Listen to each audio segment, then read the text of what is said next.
right, here it is. Warlord Games Black Powder Over the Hills and Far Away. A companion piece to the Black Powder Vive L'Emepereur French set. This is set in the Peninsular War and is a great companion piece to the other kit. I'm going to turn this around. In this set, you're going to get the 3rd Battalion of Detachments.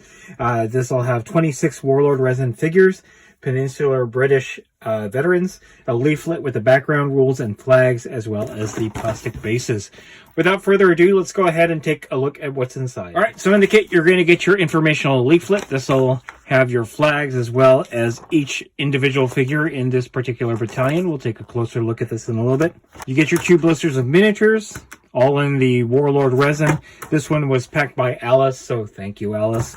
We'll take a closer look at this as well. And then finally, we have our standard bases. So under the leaflet, Over the Hills and Far Away, this is the 3rd Battalion of Detachments, the Fighting Crocs. It just has some information on the battalion itself. Very characterful, very worn and raggedy. These are the individual figures, and it kind of shows you the colors for each figure, as well as just what it looks like. I'm going to zoom in real quick as far as I can.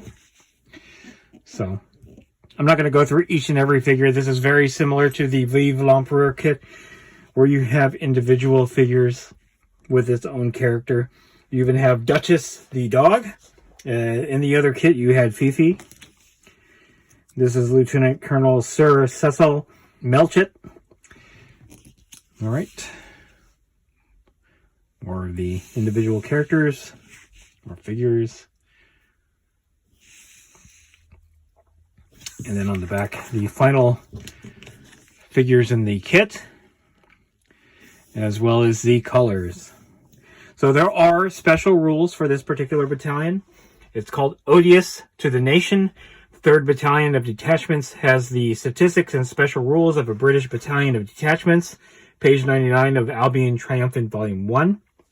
Additionally, they are classed as having the following useful rules: Marauders, Unreliable, and Tough Fighters.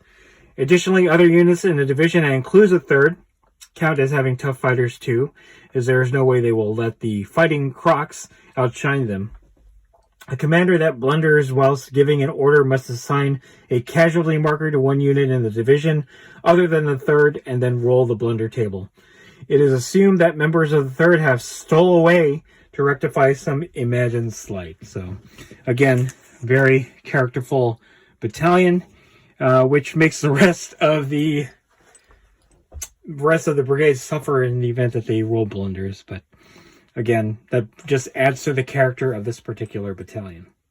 So these figures are cast in the new Warlord resin, which is quite detailed in the miniatures, but also a little brittle. A couple of the components have broken off. It looks like one of the pom-poms and a bayonet, or at least the part of the bayonet and barrel that were attached to the gun, to the musket. We will look at the first number of figures here. I'm just going to bring them up individually. I actually do very much like how detailed these are. And again, oh yeah, this is the one with the broken musket, as you can see there. But again, the details are very nice and crisp. A little bit of cleanup that needs to be done, as you can see on the pom-pom of this one, the drummer.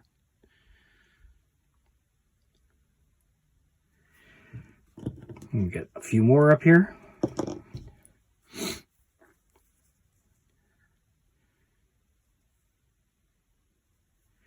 They are definitely a ragtag group of individuals.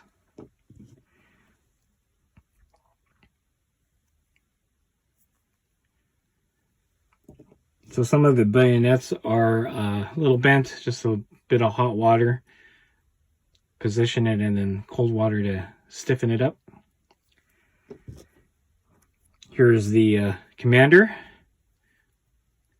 His mule is somewhere in the blister here. It's interesting that the commander for this battalion is mounted, but on a mule, which is kind of funny. Grab some more of the stuff here. All right, Here's the mule.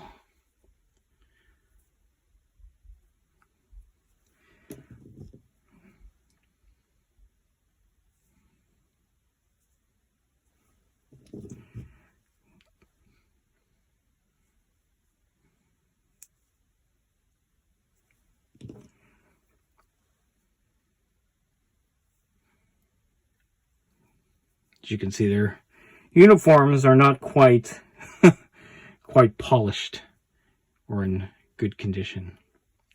I'm just putting these guys together because they have similar positions or positioning. We do have some finials here. Unfortunately, the Warlord resin being brittle, one of them broke off, so I'll have to super glue that. Okay, that was the first blister. We'll take a look at the second. All right, so another broken off bayonet. It's kind of a bummer. I didn't have this problem with the Vive L'Emepereur kit, but it is what it is. Here's a little bull terrier. Their mascot, who will fight against Fifi on the other battalion. I'm just going to bring these up together.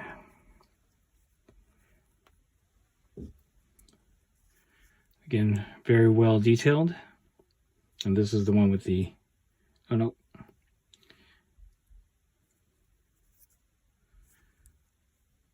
I don't know if this guy's praying or something. All right, we'll bring up another 3. Certainly have a few of these guys with the bike horns. And very well detailed. Okay, do another 3.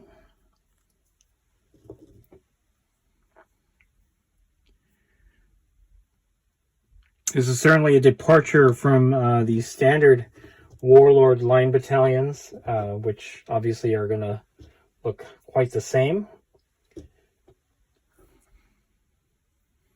And this guy here is wearing a woman's bonnet. As you can see, he lost his shako at some point during the campaign. All right. And there you have it, Warlord Games Black Powder, Over the Hills and Far Away, a great companion piece to the Black Powder Vive L'Emepereur kit.